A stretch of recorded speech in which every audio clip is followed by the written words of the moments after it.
नमस्कार, पॉजिटिव खबर में आपका स्वागत है। मैं हूं संतोष पाठक। राष्ट्रीय स्वयंसेवक संघ को लेकर राष्ट्रीय स्वयंसेवक संघ के मुखिया सर संचालक मोहन भागवत को लेकर एक बड़ी खबर निकलकर सामने आ रही है। मोहन भागवत एक बार फिर से मैदान में उतरने जा रहे हैं। इस बार वो देश की राजधानी दिल्ली के साथ साथ देश की आर्थिक राजधानी कहे जाने वाली मुंबई, दक्षिण भारत का प्रमुख शहर बेंगलुरु और पश्चिम बंगाल, जहां तृणमूल कांग्रेस की सरकार है, वहां यानी पश्चिम बंगाल की राजधानी कोलकाता में उतरने जा रहे हैं। दिल्ली, मुंबई, बेंगलुरु और कोलकाता राष्ट्रीय स्वयंसेवक संघ के प्रमुख सर संचालक मोहन भागवत के कार्यक्रम या उनके उतरने को लेकर कई तरह की खबरें निकलकर सामने आ रही है। उनके मतलब और मायने भी निकाले जा रहे हैं और ये इसलिए निकाले जा रहे हैं क्योंकि राष्ट्रीय स्वयंसेवक संघ के प्रमुख मोहन भागवत लगातार चर्चा में हैं। आरएसएस और भारतीय जनता पार्टी के बीच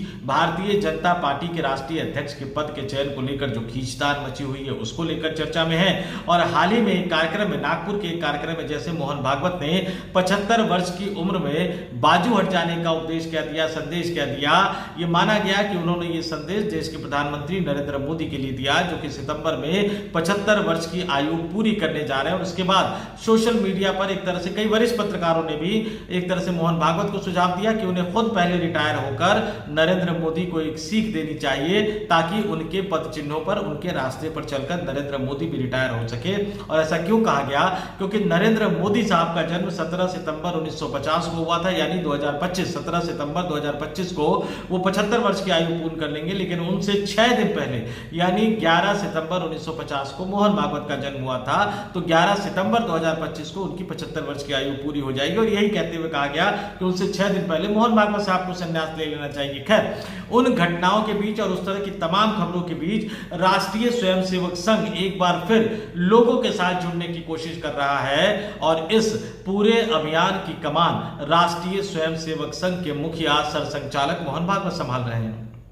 जैसा कि आपको पता है कि राष्ट्रीय स्वयंसेवक संघ का यह शताब्दी वर्ष है, यानी 100 वर्ष पूरे होने जा रहे हैं। और ऐसे में राष्ट्रीय स्वयंसेवक संघ भले ही अपने अस्तित्व, अपनी ताकत, अपने प्रभाव को लेकर बीजेपी के साथ उलझी हुई हो, ऐसा कई राजनीतिक विश्लेषक मानते हैं, लेकिन उसके बीच राष्ट्रीय स्वयंसेवक संघ जमीनी धरातल पर अपनी ताकत बढ़ाने के लिए भी काम कर रहा है। उस बारे में आज की इस स्टोरी में मैं एक एक करके आपके सामने तथ्यों को रखूंगा। लेकिन शुरुआत एक अपील, एक आग्रह के साथ। पॉजिटिव खबर एक अलग तरह का YouTube प्लेटफॉर्म है और हमें आपके लगातार साथ, सहयोग और समर्थन की जरूरत है। उम्मीद करते हैं कि आपको हमारा ये कार्यक्रम, इस पॉजिटिव खबर की जो खबरें मैं दिखा रहा हूं वो पसंद आ रहा होगा। और अगर वाकई पसंद आ रहा है तो लाइक कर दिया कीजिए, कमेंट कर दिया कीजिए। कमेंट करके जरूर बताइए कि आपको हमारी स्टोरी कैसी लग रही है, उसके बारे में आपका क्या मानना है, आगे और क्या हमसे चाहते हैं। और इसके साथ ही हमारे वीडियो को ज्यादा से ज्यादा लोगों तक पहुंचाइए, क्योंकि आप ही लोग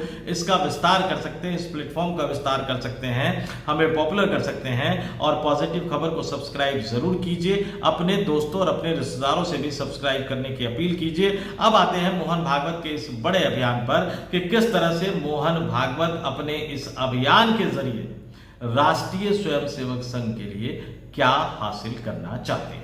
दरअसल राष्ट्रीय स्वयंसेवक संघ के मुखिया अपने शताब्दी वर्ष में लोगों के साथ कनेक्ट होने को ज्यादा तवज्जो दे रहे हैं, संवाद बढ़ाने को ज्यादा तवज्जो दे रहे हैं। और इसी के तहत एक कार्यक्रम बनाया गया राष्ट्रीय स्वयंसेवक संघ की तरफ से कि संघ प्रमुख मोहन भागवत जो है वो व्याख्यान मालाओं को संबोधित करेंगे। ये व्याख्यान माला, मैं आपको बता दूं कि एक बड़े स्तर पर कार्यक्रम होता है, समाज के अलग अलग वर्गों से जुड़े लोगों को इनमें बुलाया जाता है, वो सवाल जवाब करते हैं, यानी वो सवाल करते हैं और मोहन भागवत साहब संघ प्रमुख होने के नाते जवाब देते हैं। और संघ को लेकर, राष्ट्रीय स्वयंसेवक संघ को लेकर संघ का ऐसा मानना है कि कई तरह की भ्रांतियां हैं, उन भ्रांतियों को दूर करने की कोशिश करते हैं। और ये पूरा कार्यक्रम जो तय किया गया है राष्ट्रीय स्वयंसेवक संघ के मुखिया का, 4 मेट्रो शहर चुने गए हैं जिनमें मोहन भागवत साहब का लेक्चर का सीरीज आयोजित किया जाएगा, यानी व्याख्यान माला के एक सीरीज का आयोजन किया जाएगा।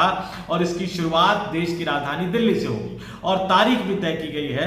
बताया जा रहा है कि राष्ट्रीय स्वयंसेवक संघ के मुखिया सह संचालक मोहन भागवत दिल्ली में इसी महीने में, अगस्त के महीने में ही उनका 3 दिन का लेक्चर सीरीज का आयोजन किया जाएगा, 3 दिन का व्याख्यान माला का आयोजन किया जाएगा। और ये देश की राजधानी दिल्ली में स्थित विज्ञान भवन में होगा। तारीख भी आपको बता देता हूं कि 26 से 28 अगस्त तक, यानी 26, 27 और 28 अगस्त, इन 3 दिनों में राष्ट्रीय स्वयंसेवक संघ के मुखिया मोहन भागवत साहब के इस व्याख्यान माला का आयोजन किया जाएगा। और इसमें समाज के अलग अलग क्षेत्र से जुड़े लोग, राजनीति से तो होंगे लेकिन बहुत कम होंगे, समाज सेवा के क्षेत्र में, शिक्षा के क्षेत्र में, खेल के क्षेत्र में, साहित्य के क्षेत्र में, विज्ञान के क्षेत्र में, अलग अलग क्षेत्रों में काम करने वाले लोगों को, विख्यात और प्रसिद्ध हस्तियों को इस कार्यक्रम में बुलाया जाएगा। और आपको याद दिला दूं कि इससे पहले सितंबर 2018 में दिल्ली के विज्ञान भवन में ही 3 दिन की लेक्चर सीरीज का आयोजन हुआ था, जिसमें मुझे भी शामिल होने का मौका मिला था। और मैंने आरक्षण को लेकर सवाल पूछा था। मेरे समेत कई अन्य पत्रकारों ने, कई अन्य वरिष्ठ पत्रकारों ने भी आरक्षण को लेकर सवाल मोहन भागवत साहब से पूछा था, जिनका जवाब उन्होंने दिया था, जो काफी ज्यादा चर्चा में रहा था। और राष्ट्रीय स्वयंसेवक संघ की विचारधारा को लेकर, राष्ट्रीय स्वयंसेवक संघ के एजेंडे को लेकर, राष्ट्रीय स्वयंसेवक संघ की छवि को लेकर भी उस कार्यक्रम में कई तरह के सवाल पूछे गए थे। आखिरी दिन ये सवाल पूछे गए थे, जो 3 दिनों का कार्यक्रम था, उसके आखिरी दिन अलग अलग विषयों पर संघ की सोच क्या है, इसको लेकर सवाल जवाब हुए थे और मोहन भागवत साहब ने इसका जवाब दिया था। और इस बार भी इसी तरह से कार्यक्रम तय किया गया है। अभी तो तारीख आई है कि 26, 27, 28 अगस्त को दिल्ली के विज्ञान भवन में यह कार्यक्रम आयोजित होगा। जैसे पहले हुआ था, तो इसके आखिरी दिन यानी 28 अगस्त को सवाल जवाब करने का मौका मिलेगा संघ के बारे में। और निश्चित तौर पर जो मेरे जैसे पत्रकार या पत्रकार साथी, वरिष्ठ पत्रकार अगर जाएंगे और हमें जाने का मौका मिलेगा, तो आज की तारीख में तो 3 ही 4 सवाल बहुत ज्यादा महत्वपूर्ण है कि आपका जो संगठन है, आपसे जुड़ा संगठन है, वो भारतीय जनता पार्टी अपने राष्ट्रीय अध्यक्ष का चयन क्यों नहीं कर पा रही है? क्या आपको लगता है कि भारतीय जनता पार्टी सही तरीके से काम कर रही है? 75 वर्ष के जिस उम्र के फॉर्मूले को अपनाते हुए लालकृष्ण आडवाणी, मुरली मनोहर जोशी जैसे दिग्गज नेताओं को सक्रिय राजनीति से रिटायर कर दिया गया था, क्या वो 75 वर्ष का फॉर्मूला देश के प्रधानमंत्री नरेंद्र मोदी पर लागू होगा या नहीं होगा? और अगर नहीं होगा तो उस नहीं लागू होने की क्या वजह है? और जाहिर तौर पर कुछ लोग ये भी सवाल पूछेंगे कि 75 वर्ष की उम्र में जो बाजू हट जाने की सलाह मोहन भागवत साहब ने दी थी, तो क्या वो खुद अपने ऊपर ये नियम लागू करेंगे? यानी 75 वर्ष की उम्र में वो राष्ट्रीय स्वयंसेवक संघ के प्रमुख का सर संचालक का पद छोड़ेंगे? और अगर इसका जवाब हाँ में होगा तो संघ का अगला प्रमुख कौन होगा? क्या अभी जो नंबर 2 की पोजीशन पर है दत्तात्रेय होसबाले साहब होंगे या कोई और राष्ट्रीय स्वयंसेवक संघ का मुखिया सर संचालक होगा? लेकिन इस बार इस सीरीज में, जैसा कि मैंने आपको पहले बताया कि देश की राजधानी दिल्ली में तो ये होगा ही, इसके साथ ही अलग अलग तारीखों पर मुंबई, बेंगलुरु और कोलकाता में भी इस तरह के संवाद का आयोजन किया जाना तय किया गया है। इस तरह का कार्यक्रम जो राष्ट्रीय स्वयंसेवक संघ ने 1974 में किया था, और तब उस वक्त के सरसंघचालक बाला साहब देवरस ने पुणे की वसंत व्याख्यान माला में संघ के संदेश और संघ के विचारों को रखा था, जिसमें उन्होंने अस्पृश्यता को पाप बताया था। और संघ को लेकर कई तरह की खबरें निकलकर सामने आती रही है, कई तरह की बातें कही भी जाती, क्योंकि संघ आमतौर पर जवाब नहीं देता।